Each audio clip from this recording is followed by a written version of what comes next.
Sí, hermano, hoy día vamos a estudiar la iglesia se une en el Evangelio. La iglesia se une en el Evangelio. Vamos a estar abriendo nuestras Biblias, por favor, en 1 Corintios capítulo 1 y vamos a estudiar este tema de la iglesia se une en el Evangelio. 1 Corintios 1.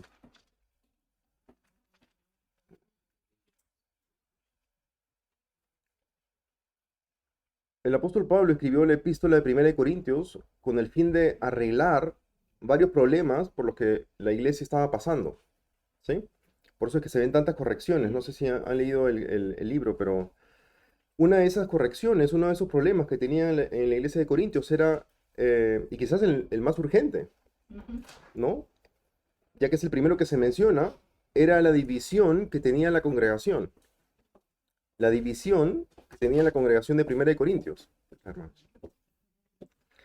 Esta iglesia local había perdido de vista su unidad en el Evangelio, ¿no? La unidad que tenían en el Evangelio. Los de Corinto se habían olvidado que es a través de la muerte y resurrección de Jesús que los creyentes estamos unidos, ¿sí?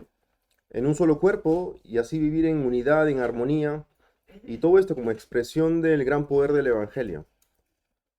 Ah, Dios une a la iglesia mediante el Evangelio de Jesucristo. Y esto es lo único que verdaderamente nos une en la gran diversidad que tenemos entre los miembros, ¿sí?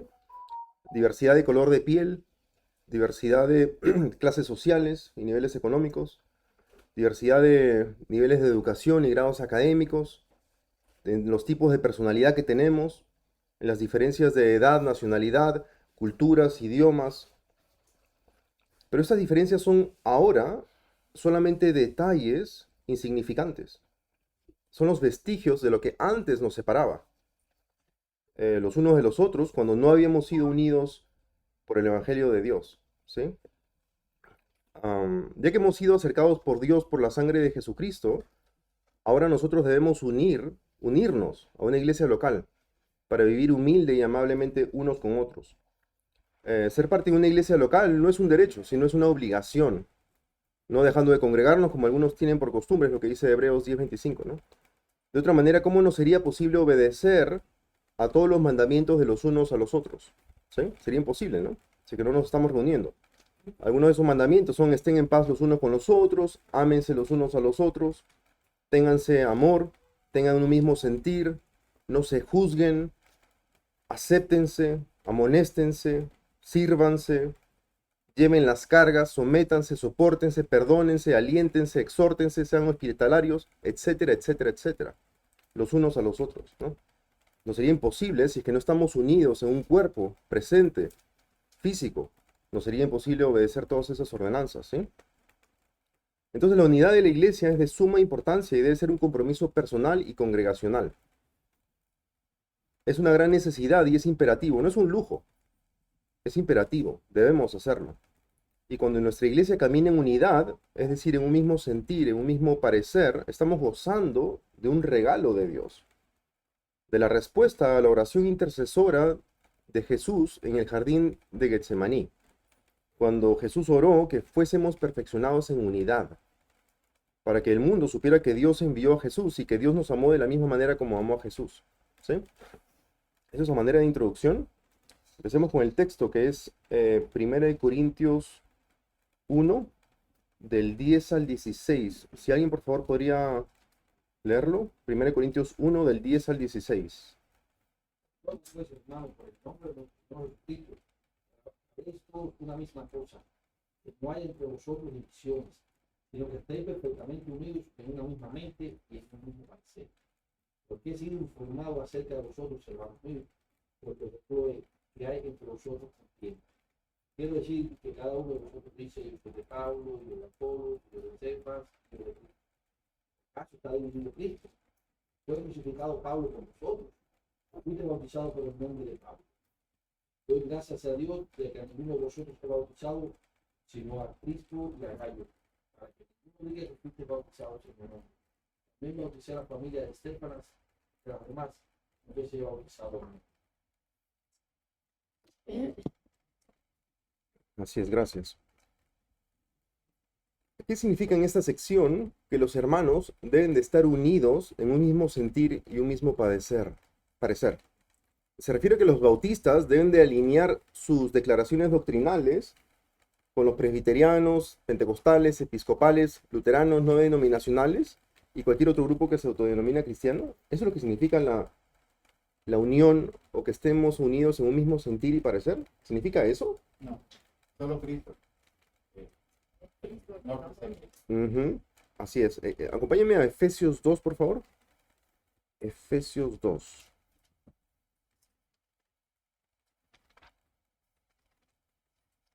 Efesios 2, del 13 al 16. 13 al 16, si alguien por favor lo puede leer. Pero ahora en Cristo Jesús, ustedes que en otro tiempo estaban lejos, han sido acercados por la sangre de Cristo. Él mismo es nuestra paz, y de ambos pueblos hizo uno, derribando la pared intermedia de separación, poniendo fin a la enemistad en su carne, la ley de los mandamientos expresados en ordenanzas, para crear en él mismo de los dos un nuevo hombre, estableciendo así la paz. Y para reconciliar con Dios a los dos en un cuerpo por medio de la cruz, habiendo dado muerte en ella a la enemistad. Ujú, gracias. Sí, todos los que ahora están en Cristo Jesús, es decir, todos los por los que se derramó la sangre de Cristo, es decir, la Iglesia Universal, ¿no? Hemos llegado a ser un solo pueblo, un solo cuerpo, por medio de la cruz. Entonces, todos aquellos que tienen una fe salvífica, una fe salvadora, sin importar la denominación, ¿no? Hay bautistas, hay presbiterianos, episcopales, de todo lo demás, ¿no? Todos ellos son parte de un mismo cuerpo, ¿sí? El cuerpo de Cristo. Pero lo que hemos leído en 1 Corintios no hace referencia a grupos o subgrupos dentro del cuerpo de Cristo, ¿sí? Por eso es importante entender el contexto de lo que uno está leyendo. En 1 Corintios no tiene como contexto el hablar de la iglesia universal, ¿sí? Como sí la tiene acá en Efesios 2. Acá sí, en Efesios 2 sí está hablando de la iglesia universal. El contexto de 1 Corintios hace referencia a la iglesia local, específicamente a la de Corintio, ¿sí? Y su problema de divisiones entre sus miembros, ¿no? Los miembros de esa iglesia local, ¿no? Que también puede ser aplicados a otras congregaciones, claro. Creo que tenías una pregunta, hermano, ¿no? Cuando hablas de Iglesia Universal, no hablas católicos, sí. No, la iglesia católica es justamente Se llama católico, universal, ¿no? claro, católico significa universal, ¿no? O sea que no, la iglesia de Cristo es la iglesia católica en el sentido de que es universal, ¿sí? Hasta apostólica se podría decir, porque la fundación, ¿no? Pero Después de no romana, Cristo, pero no. claro, no romana, ¿no? Claro, nuestra iglesia no es romana. Pero quería preguntarte, ¿en alguna forma los católicos hacen parte del grupo de... De la iglesia de Cristo. Claro, lo que tenemos que saber es que las doctrinas de la iglesia católica bloquean en su máxima expresión el hecho de que sus miembros puedan llegar a conocer a Cristo. Ese es el problema que ellos tienen, ¿no? Porque dependen del Papa, dependen del presbiterio, es decir, los sumos sacerdotes, o mejor dicho, Ujú. Entonces, claro, se hace difícil. Sin embargo, hay gente que seguramente busca Sí, sí. están ahí, ¿no?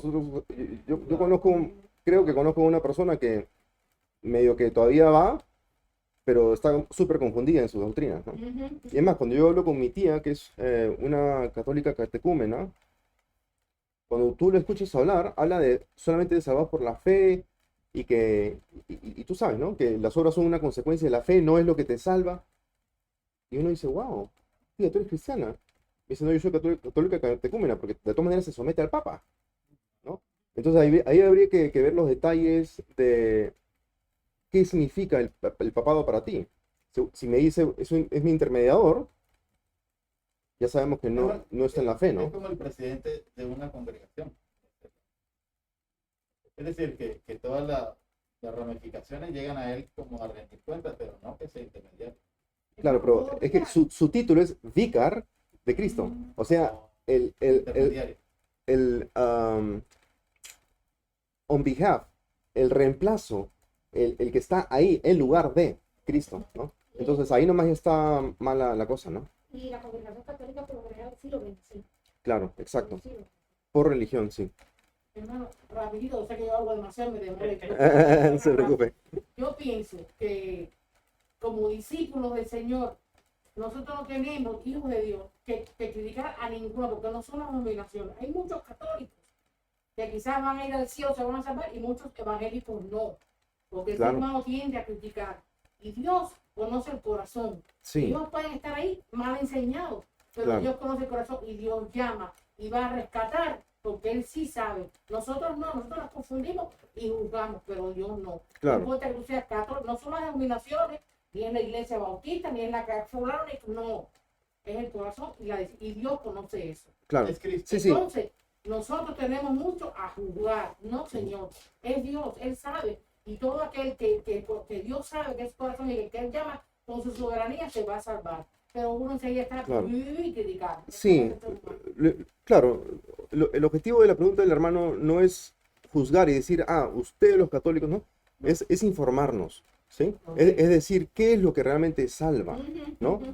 De otra manera, ¿cómo podemos saber a quién es evangelizar si es que realmente no podemos discriminar entre quién es salvo y quién no, ¿no? Por supuesto, todos nosotros, estoy seguro, sabemos que la denominación en la que estamos no salva, ¿no? Y que dentro... Una religión. Exacto. Y que dentro de nuestra denominación, allá abajo, dentro de una hora en donde no, ahí hay gente que no es salva. Claro. Absolutamente, Dice el claro. pastor Paul Watch, el pastor Paul Watch, yo no digo eso ni lo repito, nada, cuando lo dice y rapidito y la cosa me llama la atención, que en las iglesias del mundo el 75% no son salvos. Sí, Puede Puede ser que ser. en una iglesia el 40, sea el 40, claro. en otra sea el 10, pero Ujú. dice que el 75 no es salvo. Sí, Lo dice el pastor Watch, un Ujú. pastor teólogo que Tiene una buena calculadora, tiene, porque sí, el promedio, ¿no? Sí. Y ha visitado España, toda América, Estados Unidos y todo. Porque la palabra de Dios junta, pero entregarse, no todo el mundo se entrega. Por eso dice eso, porque va mucha gente a la iglesia que le gusta oír la palabra de Dios, pero el compromiso no lo dan, no se lo entregan, no entregan el corazón. Ujú. Entonces lo que vimos ahí en 1 Corintios, ¿no? Es que el contexto no es la iglesia universal, sino es la iglesia local, ¿sí? La iglesia local, específicamente de Corintio, pero es aplicable a todas las demás congregaciones, ¿sí? Y dense cuenta, ¿no? Ahí en 1 Corintios, el versículo 10, 1 Corintios 1, el versículo 10 dice, les ruego, hermanos, por el nombre de nuestro Señor Jesucristo, que se pongan de acuerdo y que no haya divisiones entre ustedes, sino que estén enteramente unidos en un mismo sentir y un mismo parecer. Porque he sido informado acerca de ustedes, hermanos míos, por los de Cloé, que hay discusiones entre ustedes. Entonces a Pablo se le había informado que habían divisiones y discusiones entre los de esa congregación, ¿sí? Al tener esos conflictos, ¿estaban los hermanos presentando sus cuerpos como sacrificio vivo y santo y aceptable a Dios? No. Se estaban peleando entre ellos, ¿sí? ¿Estaban viviendo de una manera digna de la vocación con la que habían sido llamados? No. No. Lo que sí estaban haciendo era satisfacer las pasiones carnales que combaten contra el alma.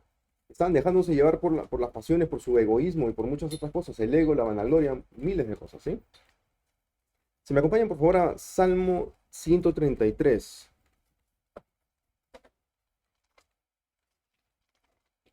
Salmo 133. Vamos a leer el versículo 1. Dice, miren cuán bueno y cuán agradable es que los hermanos habiten juntos en armonía. ¿Sí?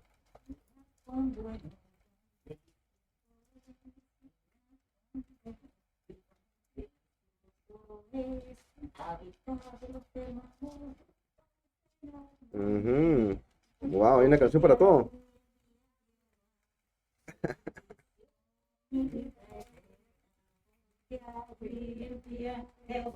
Alguien pase el micrófono, por favor.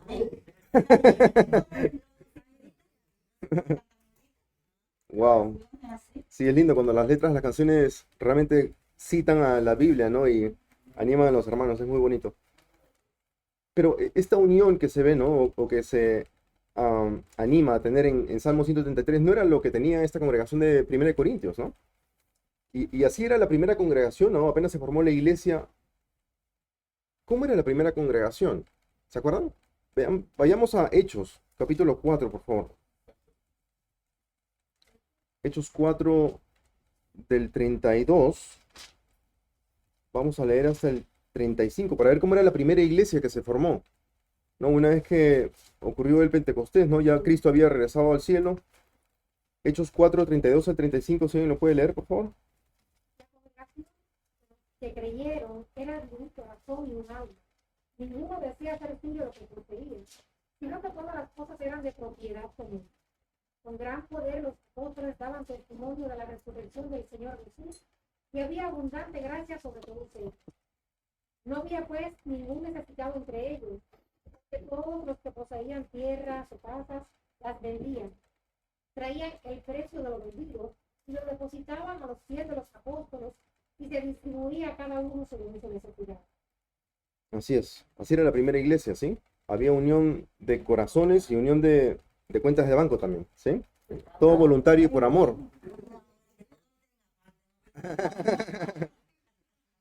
Y todo lo hacían por amor y voluntariamente, ¿sí? Nadie estaba obligado a hacer nada, ¿no? No deben ser los matrimonios. Así.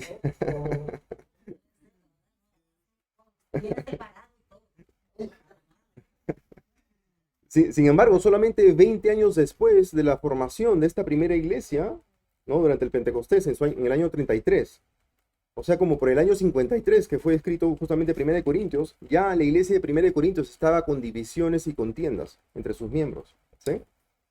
¿Y por qué? Es decir, ¿qué pecado o cuáles eran los pecados que los llevaron a tener estas diferencias y estas discusiones, estas discordias? Sí, en Filipenses 2, del 1 al 3 dice, por tanto, si hay algún estímulo en Cristo, si hay algún consuelo de amor, si hay alguna comunión del Espíritu, si hay algún afecto y compasión, hagan completo mi gozo, siendo del mismo sentir, conservando el mismo amor, unidos en espíritu, dedicados a un mismo propósito. ¿Ven cómo recalca la unión entre los hermanos? No hagan nada por egoísmo ni por vanagloria, dice. O sea que es el egoísmo, o sea, el egocentrismo, ¿no? El yo primero, yo segundo, yo tercero. Y también la vanagloria, o sea, el orgullo, la soberbia, la altivez, lo que eran los obstáculos que se veían ahí para la unidad en la iglesia de Corinto, ¿no? Por eso había divisiones y discusiones en Corinto. Así como también la hay en muchas congregaciones hoy en día, ¿no? Pero habían varios líderes de eso, de la iglesia de Corinto. Porque uno está perspectiva Pablo, el otro sigue. Claro. Ese era el centro de que habían diferentes líderes dentro de esa iglesia de Corinto.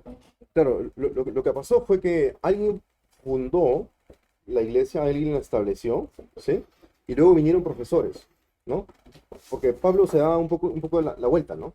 O sea que iba y visitaba y enseñaba y quizás bautizó a un par, ¿no? Eso lo vamos a ver en unos versículos. Y luego venía Apolos y era un gran predicador y ellos lo escucharon y algunos de ellos se convirtieron por Apolos. Entonces ahí empezaron un poco más las diferencias específicas, ¿sí? Eso lo vamos a ver en un par de versículos. En Santiago 4:1-3 voy a leerlo yo porque ya veo que nos va a faltar un poquito el tiempo. Estoy en la página 3 y son 7. Dice Santiago 4 del 1 al 3, ¿de dónde vienen las guerras y los conflictos entre ustedes? ¿No viene de las pasiones que combaten en sus miembros? Ustedes codician y no tienen. Por eso cometen homicidio, ¿no? Por eso le desean el mal a su prójimo, por eso lo odian, ¿sí?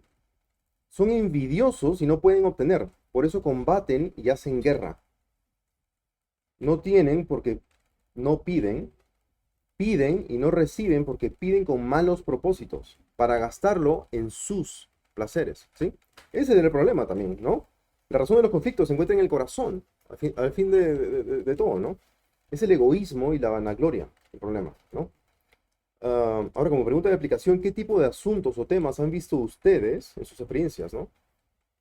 Que nos dividen como hermanos en una iglesia local? ¿Alguna vez han estado en una iglesia en la que han habido contiendas que han sido lo suficientemente fuertes como para separar a una iglesia? Sí, Aquí mismo hubo. lo probé en Cuba. Nosotros vivimos aquí en esta iglesia. Sí, sí, es terrible. A uno le rompe el corazón porque es como ver una familia partida. ¿Sí?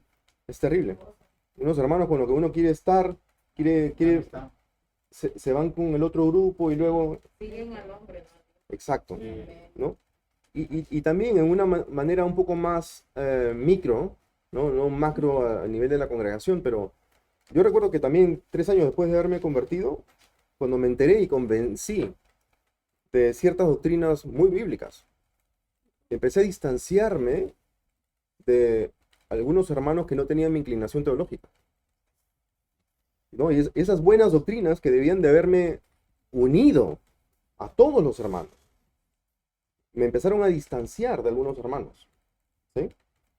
O sea que hay que tener cuidado también de que nuestro celo de Dios y nuestro gran conocimiento no sean usados para el mal, para dividirnos, ¿sí? Esa fue una inmadurez, eso es lo que era, ¿sí? Luego, volviendo a nuestro capítulo de 1 Corintios, vamos a leer el versículo 12. Dice, me refiero a que cada uno de ustedes dice, yo soy de Pablo, otro, yo de Apolos, otro, yo de Cefas y otro, yo de Cristo. ¿Está dividido Cristo? ¿Acaso fue Pablo crucificado por ustedes? ¿O fueron bautizados en el nombre de Pablo? ¿No? Pregunta, si el liderazgo de nuestra iglesia, ¿no? Vamos a ponernos a pensar un poquito. Si el liderazgo de nuestra iglesia, ¿no? Son 5 pastores, ancianos, obispos, ¿no? Esos son todos los títulos que se pueden usar. Tuvieran un gran desacuerdo. ¿A cuál de ellos deberíamos de apoyar? ¿Al que mejor conocemos o al que mejor nos cae? Al que mejor me cae es obviamente el pastor Héctor, ¿no? Acá todos van a decir eso seguramente.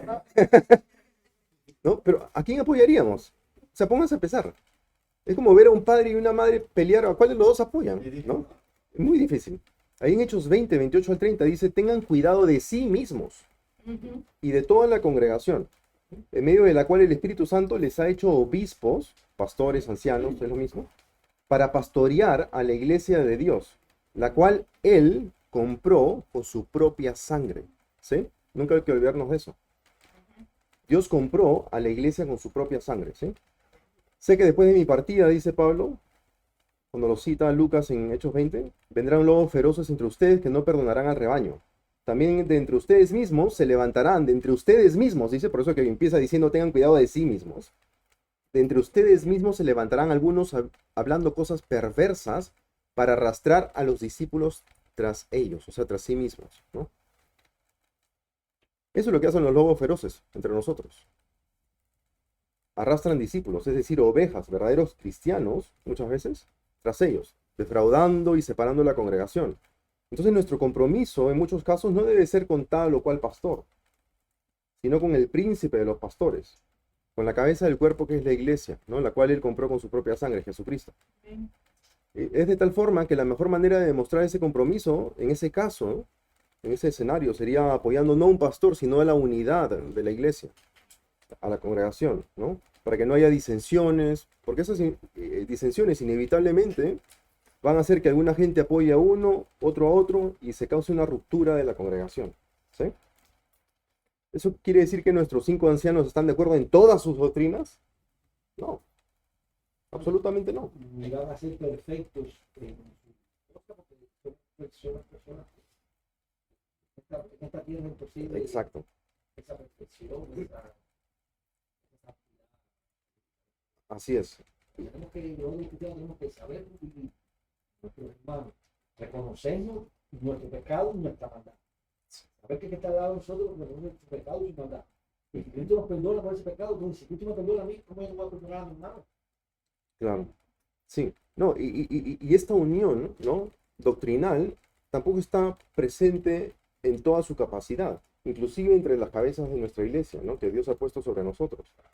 No, no existe, ¿no? Por eso es que Martín Lutero sabiamente dijo unidad en lo esencial, Que no es eso. libertad en lo no esencial y comprensión en todo, ¿sí? ¿Y qué es lo esencial para nosotros como congregación? ¿No? Es algo que tú mencionaste. Cristo y el Evangelio, ¿no? El Evangelio y también varias doctrinas que nos mantienen aferrados a la palabra Y eso lo hace para nuestro bien espiritual y para la gloria de Dios. Eso es lo que esencial, ¿sí? Todo lo que sea bueno para nuestro bien espiritual y para la gloria de Dios. Para saber todo lo que es esencial para nuestra congregación hay que escuchar las prédicas y también leer la declaración doctrinal de nuestra iglesia. Ayuda bastante, ¿sí? Que se encuentra en la página web, en caso de que quieran leerlo. Ahí se ve lo que creemos y qué es lo que enseñamos y qué es lo que no enseñamos también. Nuestra declaración doctrinal es básicamente un resumen del folleto Fe y Mensajes Bautistas, que se les puede dar una copia en caso de que la quieran. Es súper útil tener, consultar y hasta estudiar, ¿sí? Ahí pueden hacer un estudio sistemático muy interesante. El punto número 2 es en dónde radica nuestro poder para estar unidos. En el mensaje de Cristo y de su Evangelio. Vamos a leer 1 Corintios del 17 al 24. ¿Sí? Si alguien, por favor, me ayuda leyendo esa sección del 17 al 24 de 1 Corintios.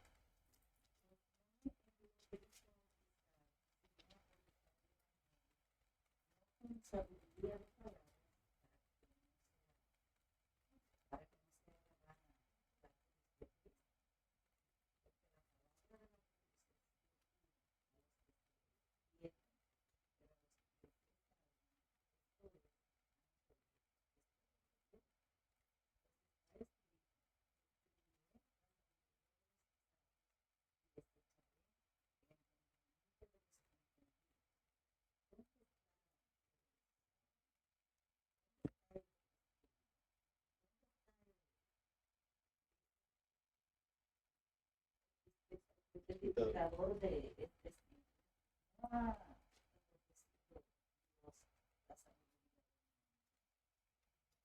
pues ya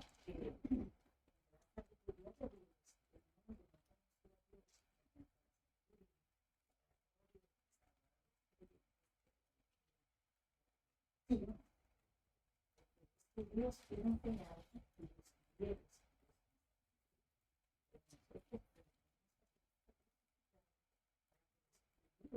directamente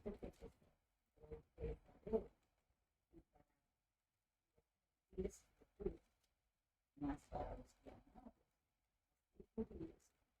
que Dios. Amén. Sí, perfecto, gracias. Sí, el versículo 17 dice, pues Cristo no me envió a bautizar, sino a predicar el Evangelio, no con palabras elocuentes, para que no se haga vana la cruz de Cristo, ¿no? Pablo nos hace saber que, aunque bautizar es importantísimo, porque lo es, a él se le envió a predicar el Evangelio, ¿sí? Es decir, que predicar el Evangelio es de suprema importancia. En Romanos 1:16 dice, porque no me avergüenzo del Evangelio, pues es el poder de Dios para la salvación de todo el que cree, ¿sí? Entonces, ¿por qué es de máxima importancia? Porque en el Evangelio se manifiesta el poder de Dios para realizar el milagro de salvar a todo el que cree. Es en el Evangelio que se ve eso, ¿sí? En Efesios 1:13 dice, en Cristo también ustedes, después de escuchar el mensaje de la verdad, el Evangelio de su salvación, y habiéndolo creído, fueron sellados en él con el Espíritu Santo de la promesa. O sea que nosotros escuchamos el Evangelio y al creerlo fuimos salvos, ¿sí? Ustedes saben, hay herejías de toda clase, ¿no? Y hay gente que cree que sí, hay que creer en el Evangelio, pero te tienes que bautizar. De otra manera no eres salvo, ¿no? Esos son algunos bautistas radicales, se podría llamar, ¿no? Que son herejes, al fin y al cabo. Nosotros no creemos eso, nosotros creemos que hay que obedecer la ordenanza del bautizo. Hay que obedecer, hay que bautizarse, pero no nos salva. No nos salva, ¿no? Sí, claro, es simplemente obedecer a Jesús, claro. Así como no dejar de congregarnos, ¿no? Que es un versículo que leímos anteriormente. Y él mismo dice, no me enviaron a bautizar, quiere decir que es algo importante. Es importante, y claro, y Pero seguramente había Cristo gente... es- Claro, el Evangelio y la presentación de Cristo en el Evangelio es lo de máxima importancia, ¿sí? Entonces lo que llevamos para que crean es el mensaje de la verdad, ¿sí? El Evangelio que produce salvación, ¿sí? En Mateo 28, 18 al 20, ¿se lo leo? Porque se nos está acabando un poquito el tiempo. Dice, acercándose Jesús les dijo, toda autoridad, ¿no? Ustedes saben en qué sección de la Biblia es esta, ¿no? Es la Gran Comisión. Jesús les dijo, toda autoridad me ha sido dada en el cielo y en la tierra. Vayan pues y hagan discípulos de todas las naciones, bautizándolos en el nombre del Padre y del Hijo y del Espíritu Santo, enseñándoles a guardar todo lo que les he mandado, y recuerden, yo estoy con ustedes todos los días hasta el fin del mundo. Y en Hechos 14:21 dice, después de anunciar el Evangelio a aquella ciudad y de hacer muchos discípulos, volvieron a Listra, a Iconio y a Antioquía. Entonces todo empieza al anunciar el Evangelio, lo cual produce discípulos a los que se les bautiza y se les enseña o discipula. ¿Sí? Es lo mismo. Ahí es donde radica el poder de Dios. ¿Sí? Ahora, ¿se necesitan palabras elocuentes para presentar ese Evangelio? ¿O es que hasta el más nuevo de nosotros, ¿no? Si que conoce el Evangelio, tiene en sus manos una herramienta capaz de transformar vidas y de dar vida espiritual a los muertos esclavos de su pecado? El más nuevo de nosotros puede hacer eso. Porque no está en él el poder, está en el Evangelio, en el mensaje de salvación. ¿Sí? Cualquiera que conozca el Evangelio puede presentarlo. Claro, hay que intentar anunciarlo de una manera clara, concisa, ¿no? Y bíblicamente educada. Pero cuando creemos que nuestro esfuerzo tangible, ¿no? En lugar del poder milagroso y transformador de Dios, es lo determinante para la conversión de las personas, pecamos. ¿Cómo? Al hacer vana la cruz de Cristo. ¿Sí? No puede ser nuestra claridad, nuestro poder de lengua, si quieren llamarlo así, lo que sea determinante para la conversión de las personas, ¿no? Lo determinante es el mensaje de salvación que Dios utiliza, que el Espíritu Santo utiliza para convertir a las personas, ¿sí? Y el versículo 18, seguimos en 1 Corintios, capítulo 1, dice, porque la palabra de la cruz es necedad para los que se pierden, pero para nosotros, los salvos, es poder de Dios. Recuerden que solamente hay dos grupos de personas. ¿Sí? Dos, nada más. Están los carnales, que tienen la mente puesta en los deseos de la carne, los deseos de los ojos y la vanagloria de la vida. Y están los espirituales. Son aquellos que son guiados por el Espíritu Santo que vive dentro de ellos. ¿Sí? Todos los conversos. Entonces la cruz es necedad, es decir, es basura para todos los que se pierden, para los carnales. ¿Sí? Ahí en Romanos 8, 6 al 8, dice, porque la mente puesta en la carne es muerte, pero la mente puesta en el espíritu es vida y paz. La mente puesta en la carne es enemiga de Dios, porque no se sujeta a la ley de Dios, pues ni siquiera puede hacerlo. No podemos decirle a aquellos que no han sido convertidos, que no tienen el Espíritu Santo y la fuerza que da el Espíritu Santo, que sigan la ley de Dios, porque no pueden, no tienen la capacidad, ¿no? Y ahí continúa Pablo en Romanos 8:8 y dice, y los que están en la carne no pueden agradar a Dios. O sea que está haciendo como una clarificación, ¿no? No pueden agradar a Dios, ¿no? Cuando yo estoy trabajando con alguien y esa persona se comporta de una manera que yo diría, wow, si fuera cristiano, yo te acuso al pastor. Pero me tengo que poner a pensar, esa persona no es cristiana, no es convertida, no tiene la capacidad, ¿no? De todas maneras, obviamente eso no le quita la culpa de tener que obedecer la ley de Dios, que es para toda criatura, ¿sí? Es por eso que es crucial que antes de bautizar, antes de discipular o dar consejería, uno se asegure que la persona es verdaderamente un creyente y que tiene el Espíritu Santo. De otra manera, esa persona va a descartar como si fuera basura lo que no le convenga a su carne. ¿Sí? Ahora, si se dan cuenta que la persona con la que están conversando no es un verdadero creyente, obviamente no lo desechen. No digan, pucha, sal de acá. ¿No? Sino anúncienle el Evangelio para que lo crea y su vida sea salvada. ¿Sí? Luego dice, ahí tiene una pregunta, ¿no? El versículo 19 de 1 Corintios 1 dice, porque está escrito, destruiré la sabiduría de los sabios y el entendimiento de los inteligentes desecharé. ¿Dónde está el sabio? ¿Dónde está el escriba? ¿Dónde está el que sabe discutir en este siglo? ¿No ha hecho Dios que la sabiduría de este mundo sea necedad? Pues ya que en la sabiduría de Dios, el mundo no conoció a Dios por medio de su propia sabiduría, agradó a Dios, mediante la necedad de la predicación, salvar a los que creen. Porque en verdad los judíos piden señales y los griegos buscan sabiduría. Pero nosotros predicamos a Cristo crucificado, piedra de tropiezo para los judíos y necedad para los gentiles. Sin embargo, para los llamados, tanto judíos como griegos, Cristo es poder de Dios y sabiduría de Dios. ¿Sí? El mundo con toda la sabiduría de sus sabios y con todo el entendimiento de sus inteligentes no conoció a Dios por medio de su propia sabiduría. No pueden llegar a conocer a Dios. Ni Einstein, ni Newton, ni nadie pudo meditar en la punta de una montaña y llegar a conocer a Dios, ni su plan. ¿Sí? Pueden darse cuenta que obviamente hay un creador, ¿no? Pero no pueden llegar a conocer cómo salvarse, cómo llegar a ser salvos, ¿sí? Lo que sí necesitan y que es imperativo que se les predique es a Cristo. Por eso es que se nos manda a predicar. De otra manera, ¿para qué iríamos a predicar si pueden llegar a conocer a Dios por sí mismos? ¿Sí? Sería un absurdo, ¿no? Que entregamos nuestras vidas.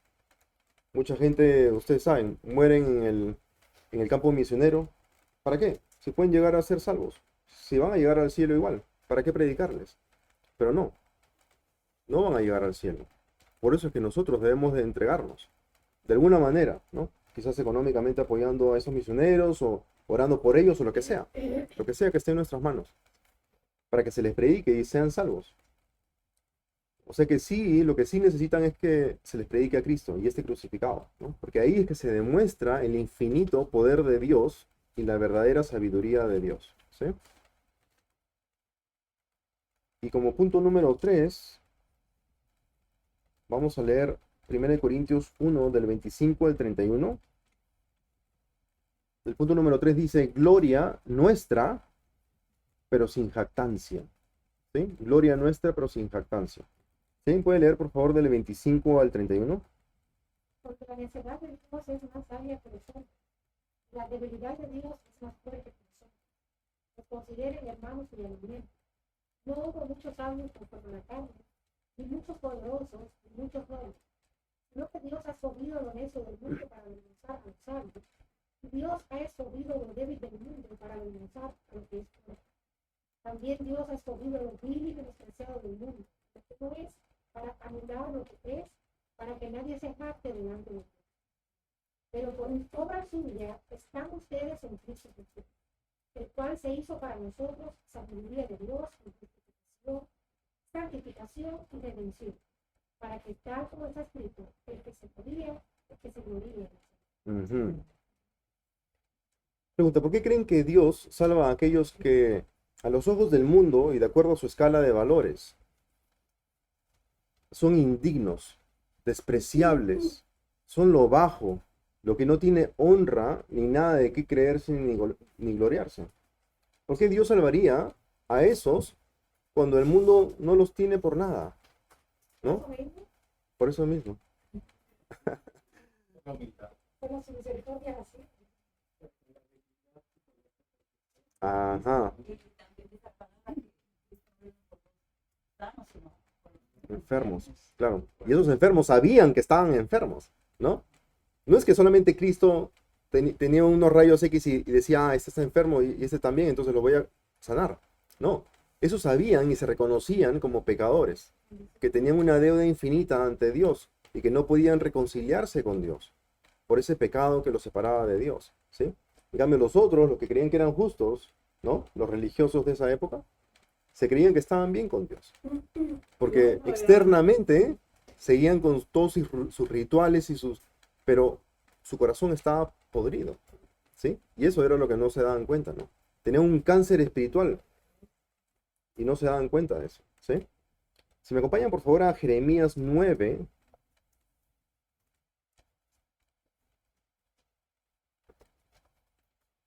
Jeremías 9,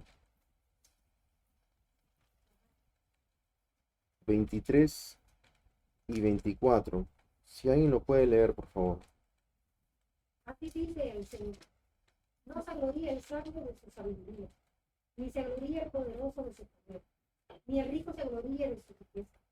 Pero si alguien se gloría, gloríese de esto, de que me entiende y me conoce, Pues yo soy el Señor que hago misericordia, derecho y justicia en la tierra. Porque en estas cosas me complazco, declara el Señor. Ujú. O sea que ni sabiduría, ni poder, ni riqueza. Si vas a gloriarte, gloríate de que lo entiendes y lo conoces. ¿Sí? Ahí está la verdadera gloria, ¿no? Dios los escoge así, ¿no? Lo vil y despreciado del mundo, Dios los escoge así para que cuando Él trabaje en ellos y sean hechos linaje escogido, nación santa, real sacerdocio, pueblo adquirido para su posesión, y sean llamados de las tinieblas a su luz admirable, ellos no se puedan jactar en su propia capacidad, en su propia sabiduría, en su propia inteligencia, en su propio poder, sino en conocer a Dios, o más bien ser conocidos por Dios. ¿Sí? Ahí está la verdadera gloria, ¿no? Ahí está nuestra jactancia, en que somos conocidos por Dios, no por nuestras propias obras, ¿no? Sino porque Él, por todo lo que Él ha hecho, y ahora vamos a ver todo lo que Él ha hecho, ¿no? El versículo 30 dice, pero por obra suya, ojo, pero por obra suya, ustedes están en Cristo Jesús, el cual se hizo para nosotros sabiduría de Dios, y justificación, santificación y redención, para que, tal como está escrito, el que se gloríe en el Señor. Eso es básicamente una referencia a lo que leímos en Jeremías 9, ¿sí? O sea que Dios nos justificó, porque Dios nos justificó, ¿no? Al que no conoció pecado, lo hizo pecado por nosotros, para que fuéramos hechos justicia de Dios en él. Dios nos hizo justicia, ¿sí? Nos hizo su justicia, ¿sí? Nos hizo la justicia que Él requería para que fuéramos reconciliados con Él. Eso está en 2 Corintios 5:21. Y Dios nos santifica también, ¿no? Porque ahí en el versículo 30 dice, sabiduría de Dios y justificación, santificación y redención. Dios nos santifica, según el premio de conocimiento de Dios Padre para la obra santificadora del Espíritu, dice en 1 Pedro 1:2. Dios nos redimió también, ya que Él se dio por nosotros para redimirnos de toda iniquidad y purificar para sí un pueblo para posesión suya, celoso de buenas obras, dice en Tito 2. Dios nos concede el arrepentimiento.